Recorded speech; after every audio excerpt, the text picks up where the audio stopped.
Volunteers meet and greet. Agarampudi Saint Jude child care సెంటర్లో ఆదివారం సాయంత్రం వాలంటీర్స్ మీట్ అండ్ గ్రీట్ కార్యక్రమం నిర్వహించారు. Kindness crew meet and greet లో ఆయా సంస్థల వాలంటీర్స్ పాల్గొని మాట్లాడారు. Aasara charitable society EC Sanjeev Kumar Saint Jude సేవలను కొనియాడారు. క్యాన్సర్తో పోరాడుతున్న చిన్నారులకు మనవంతుగా సహాయ సహకారాలు అందించాలని కోరారు. చిన్నారుల్లో మనోధైర్యం నింపుతున్న వాలంటీర్స్ ను సెయింట్ జ్యూడ్ ప్రతినిధులు సత్కరించారు. పలు రకాల ఆటల పోటీలు నిర్వహించారు.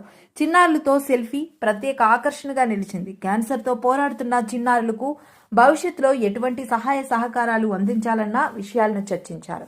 ఈ కార్యక్రమంలో రోటరీ క్లబ్ నుంచి మణిమాల, శ్రీ వినయ్ హండి, ప్రవల్లిక, పలువురు వాలంటీర్స్, సెయింట్ జ్యూడ్ ప్రతినిధులు, విసా, నగేష్ తదితరులు పాల్గొన్నారు.